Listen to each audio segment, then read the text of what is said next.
अस्सलाम वालेकुम, welcome again to my channel. कैसी है मेरी प्यारी सी यूट्यूब की फैमिली। आई होप सो आप सभी ठीक ठाक होंगे, खैर से होंगे, और मैं भी शुक्र अल्हम्दुलिल्लाह बिल्कुल ठीक ठाक हूँ। तो जनाब अभी है मॉर्निंग का टाइम और आज बहुत दिनों के बाद व्लॉग अपलोड कर रही हूँ। 3 से 4 दिन ही हो गए हैं और मैं तो बहुत मिस करती हूँ जब मैं व्लॉग अपलोड ना कर रही हूँ और फिर मैं जब ऐसे वॉइस ओवर करने लगूँ तो मुझे फिर बहुत एक अजीब सा भी लगता है और एक खुशी भी होती है कि बहुत दिनों के बाद आप लोगों से बातचीत हो रही है। तो अभी बाहर मौसम भी अच्छा सा खिला खिला सही था और धूप काफ़ी तेज़ निकली हुई थी और जो हमारा माली है ना वो अच्छे से घास भी काट के गया था, तो लॉन काफ़ी अच्छा साफ़ सुथरा सा लग रहा था। तो बस मैं फिर यहाँ पे ना फेस वॉश करके आई क्योंकि आज मैं काफ़ी लेट उठी हूँ। तो आज जनाब मैं उठी हूँ 10 बजे। पहले सुबह मैं उठी थी बच्चों को स्कूल भेज के ना, तो मैं दोबारा से सो गई थी क्योंकि आजकल ना बस रूटीन थोड़ी सी टफ़ हुई हुई है। बच्चे रात को हादिया जो है ना उसका काफ़ी लंबे लंबे से टेस्ट हो रहे हैं, तो उस बेचारी को भी रात को सोते सोते 12 बज गए थे और देन फिर उसने सुबह स्कूल जाना था। तो मैं तो सुबह सो गई थी, वो बेचारी जो है ना वो स्कूल से आकर सोएगी फिर। तो बस अभी मैं उठी थी और आज मेरे हस्बैंड को भी छुट्टी थी, तो मैंने सोचा कि चलो अब ना नाश्ता इकट्ठे ही कर लेते हैं।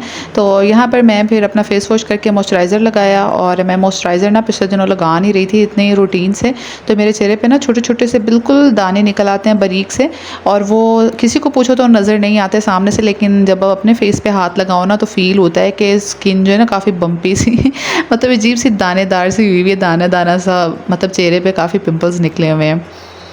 तो अभी मैं नाश्ता बनाने लगी हूँ और मैं अपने हस्बैंड को ना कायल कर रही थी कि आज आप ना वो खा लें, वो होते हैं ना फ्रेंच टोस्ट, वो बना देती हूँ, जल्दी जल्दी बन जाएंगे।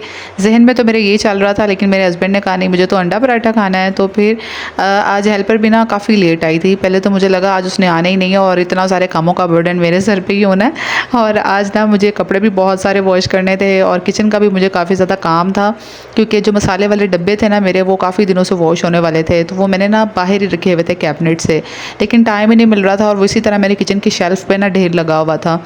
तो मैंने सोचा आज अगर हेल्पर भी नहीं आई ना तो मेरी तो बस शामत आ जानी है। और आपको पता है अगर ज़्यादा काम भी ना करो लेकिन फिर भी थोड़ा थोड़ा करके इतने ज़्यादा काम हो जाते हैं, और फिर बच्चे हैं उनकी भी बहुत ज़्यादा हेक्टिक रूटीन चल रही है, तो बस फिर मैं परेशान हो रही थी। लेकिन ना नाश्ता बनाते बनाते वो भी 11 बजे आई गई।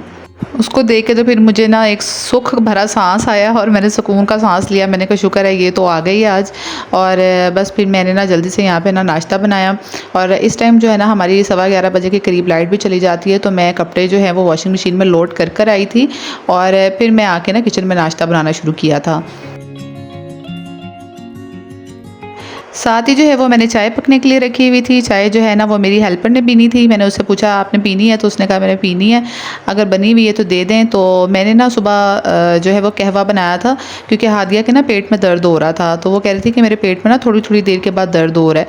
तो मैंने फिर उसको ना लेमन वाला बिल्कुल वो सिंपल सा, मैंने आगे भी शेयर किया हुआ आप लोगों के साथ, पानी में ना पत्ती डाल के चाय की, तो वो पका के कहवा, तो उसके बाद में मैं फिर लेमन निचोड़ देती हूँ, तो उससे बहुत जल्दी जैसे बदहज़मी हो जाती है और जैसे वॉमिट सा फील हो रहा होता है लेकिन वॉमिट नहीं आ रही होती ना, और अजीब से बर्फ से ये डकार से आ रहे होते हैं, तो वो जो होता है ना बहुत जल्दी ठीक हो जाता है। 5 से 10 मिनट भी नहीं लेता ये कहवा और तबीयत सेट हो जाती है। तो बस फिर ना मैंने उसको सुबह स्कूल जाने से पहले वो बना के दिया था और मेरे पास कहवा पड़ा हुआ था, तो उसके अंदर दूध मिक्स किया मैंने और ना फटाफट से चाय बना ली। तो जनाब अभी हम करेंगे नाश्ता, और नाश्ता बस अपने मियाँ साहब को करवाने के बाद वो ख़ुद भी मैंने कर लिया था। तो हेल्पर तो यहाँ पे चली गई थी, तो मैंने ना जल्दी से ड्राइंग रूम साफ़ किया, क्योंकि ये जो सारा ऊपर का होता है ना वो तो ख़ुद ही से साफ़ करना होता है। पहला मुझे याद है अच्छी तरह, जब बहुत टाइम पहले ना, आज से कोई मैं कहूँ तो 5-6 साल पहले, जब मैं हेल्पर रखवाई थी ना, तो वो ऊपर से भी सारा बेड भी साफ़ करती थी, कवर भी सोफ़े के ठीक कर जाने, उन्होंने डस्टिंग भी करके जाती होती थी। लेकिन अब जब से सोसाइटी में शिफ्ट हुए ना, यहाँ तो बिल्कुल ही मामला उल्टा है। यहाँ पे तो बिल्कुल जिस काम के वो पैसे लेती है ना, सिर्फ उतना सा काम करती हैं एक हिसाब से देखा जाए तो ठीक भी है, क्योंकि आप जितने, वो बेचारी जितने घरों में काम करती है ना, फिर कहीं जाके उनकी शायद उतनी सैलरी भी नहीं बनती होगी जितने वो मतलब अपना घर अच्छे से चला सकें। लेकिन अभी भी मेरे ख्याल से जो लोग मोहल्ले में रहते हैं ना, क्योंकि मैं भी जब मोहल्ले में रहती थी तो वहाँ पे हम लोग इसी तरह करते थे ना कि सफाइयों के साथ वो ऊपर वाला भी सारी जो चीज़ें होती थी ना वो भी मतलब समेट के जाती थी, बिखरी हुई चादरें भी उन्होंने सही करके जानी। तो लेकिन अब यहाँ पे ऐसा कुछ भी नहीं होता है, तो फिर मुझे ये भी काम करना पड़ता है, तो काफ़ी टाइम लग जाता है। तो अभी मैं आ गई हूँ जनाब किचन में, और व्लॉग्स जो है ना इंशाल्लाह जो है मैं अब रोज़ाना से अपलोड करने की भरपूर कोशिश करूँगी।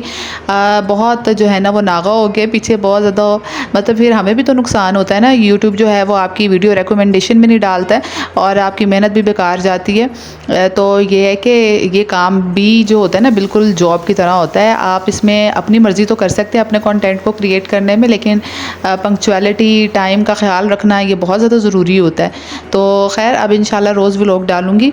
और अभी जो है फिर मैं ना किचन में आ गई थी, और किचन में ये सारे डिब्बे मैंने ना वॉश करने थे। बाहर तो खैर सारा काम हो गया था, कपड़े जो है ना वो मेरे बहुत ज़्यादा हुए हुए थे ना, तो अभी मैं तीसरी दफ़ा लोड करके आई हूँ वॉशिंग मशीन में, क्योंकि बच्चों की ना रूटीन की वजह से अभी उनके पेपर स्टार्ट नहीं हुए हैं, और उनके जो है वो पेपर्स की तैयारी में ना मैंने काफ़ी सारे काम जो है वो नज़रअंदाज किए हुए हैं, और काफ़ी जो है ना मैं नेगलेक्ट कर रही थी काम, बिल्कुल कोई भी इतना सीरियस नहीं ले रही थी सिवाय हंडी रोटी के वो फिर पेट तो भरना है ना, और वो टाइम पे होना चाहिए, तो बाकी मैं किसी चीज़ को भी इतना सीरियस नहीं ले रही थी। तो कपड़े भी काफ़ी ज़्यादा हो रखे थे, तो वो मैंने सोचा आज बच्चों के आने से पहले ना 3-4 दफ़ा मशीन में लोड करके तो आज सारे वॉश कर लेती हूँ। और साथ में ये जो किचन का काम बना पड़ा था ना मेरे सर पे, रोज़ मुझे ये एक बर्डन लग रहा था, तो ये भी फिर मैंने डब्बे भी वॉश कर लिए। अच्छा जी, मैंने जो डब्बे हैं ना मसाले वाले, वो मैंने इसी तरह ही बंद अच्छे से टाइट करके ना लिड को, तो मैंने सोप लगा के वॉश कर लिए थे। मसाले मैंने बाहर नहीं निकाले थे क्योंकि वो फिर बहुत लंबा काम हो जाना था, और जो ये डिब्बे हैं ना ये तो मैं कहती हूँ कि हफ्ते बाद ही किचन में ऑयल का काम हो रहा होता है तो इतने गंदे हो जाते हैं ऊपर से, या हाथ आपके लग लग के, तो हर दफ़ा तो ये पॉसिबल नहीं कि आप मसाले निकालें और वॉश करें, तो फिर मैंने ऐसे ही वॉश कर लिए थे। तो अभी बस मैंने अभी खाना बनाना था, तो यहाँ पे ना हुरिया भी आ गई थी स्कूल से, तो बस मैं आज ना भिंडियाँ बनानी थी, तो वो मैंने धो के रखी हुई थी।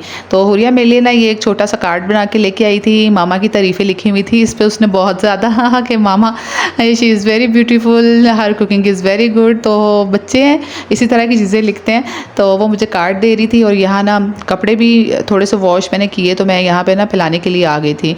कुछ कुछ जो है ना वो साथ साथ ड्राई भी होते जा रहे थे क्योंकि हवा भी चल रही थी और धूप भी निकली हुई थी। तो हुरिया को जो है ना फिर मैंने बनाना और एप्पल का ना मैंने सोचा चलो मिल्क शेक बना देती हूँ। बच्चे हैं सुबह से चाहे जितना मर्ज़ी भी लंच लेके गए हो ना स्कूल में, लेकिन फिर भी बच्चों को भूख लग जाती है, क्योंकि जब आप पढ़ रहे हो ना, चाहे आप दिमाग का यूज़ करें चाहे आप फिज़िकली जो है एक्टिव हो, तो आपको भूख तो लगती है। तो फिर मैंने ना उसको बोला चलो आप ना मिल्क शेक बनाओ। मैंने उसको एप्पल कट करके दे दिया था, बनाना भी मैंने उसको डाल के इसमें दे दिया, दूध भी मैंने डाल दिया, और ना चीनी के बगैर मैं इनको मिल्क शेक बना के देती हूँ। मैंने बच्चों को ना समझाया हुआ है कि जो हमारे फ्रूट्स होते हैं ना उनके अंदर तो पहले से नेचुरल स्वीटनर होता है, नेचुरली अल्लाह ताला की तरफ से वो मीठे होते हैं, तो आप चीनी डाल के उनको अनहेल्दी ना किया करो। तो बस फिर वो इसी तरह ही पी लेते हैं। तो यहाँ पे हुरिया जो है वो अपने लिए मिल्क शेक बना रही थी और मिल्क शेक डाल लिया उसने। और बच्चों को छोटे छोटे काम जो है ना वो ख़ुद से करने दिया करें, हर काम बच्चों का ना खुद बिल्कुल ऐसे ना किया करें कि बच्चे बड़े भी हो जाए और उनको बस लगे कि हमारी माँ ने हमारे सारे काम करने हैं। तो बस फिर मैंने ना हादिया के लिए भी एक गिलास डाल के ना फ्रिज में रख दिया था। और ये आई हुई थी खजूरें, और ये जो है ना मेरे मामू उम्रा करके आए हैं, तो जो है वो अम्मी की तरफ ना उन्होंने देकर गए थे, तो बस अम्मी की तरफ से ना मैं जब उस दिन गई तो लेकर आई। तो फिर मैंने ना हुरिया से कहा कि ले लो आप भी खा लो खजूर, तो बस वो ना यहाँ पे खजूर खा रही है। और साथ ही फिर मैंने ना भिंडियाँ मैंने कट करके ना ऊपर रख दी थी फटाफट से। तो हुरिया को तो मैंने ना मिल्क शेक दे दिया था, और मैंने उससे कहा कि अभी आपका ना पेट थोड़ा सा फुल हो गया। आपको पता है कि जब बच्चे एकदम से पीते हैं तो मिल्क शेक फ़ौरन तो जो है ना वो आपका पेट एक एनर्जी आ जाती है, फुल कर देता है थोड़ी देर के लिए। तो फिर मैंने उसे कहा आप ना उतनी देर नैप ले लो, आप सो जो आधा पौना घंटा, जब तक आप ही आती है तो तब तक खाना भी बन जाएगा, और फिर आप उठ के ना आराम से खाना खा लेना। तो यहाँ पे भी मैंने ना मसाला भी कट कर लिया था भिंडियों के लिए। मैंने प्याज, टमाटर, हरी मिर्चें और बस नमक, मिर्च, हल्दी डाली थी। आज तो मेरे में बिल्कुल हिम्मत नहीं थी क्योंकि मेरा ना वो जो था सूखा धनिया वो भी ग्राइंड करने वाला था, और लेमन भी ना मेरा बिल्कुल हिम्मत नहीं पा रही थी, वरना मैं इसमें सूखा धनिया डालती हूँ, लास्ट में लेमन निचोड़ती हूँ तो बहुत अच्छी खुशबू आती है और खट्टी खट्टी सी बड़ी ज़बरदस्ती भिंडियाँ बनती हैं। तो खैर ऐसे भी मज़ेदार बनती हैं। तो बस मैंने इसको दम लगा दिया था भिंडियों को। और अब ना ये मैं डिब्बे रीफ़िल कर रही थी, धो के रखे थे, तो मैंने कहा साथ ही जो खाली है ना वो रीफ़िल भी कर लेती हूँ जो सामान ख़त्म हुआ है। तो चलो यही भी आज के व्लॉग को ख़त्म करती हूँ। न्यू आए तो ज़रूर सब्सक्राइब कर लिया करो चैनल को। अपना ख्याल रखें, अपनों का ख्याल रखें, stay healthy, keep watching my videos. इंशाल्लाह नेक्स्ट वीडियो में मिलूँगी। अल्लाह हाफिज़।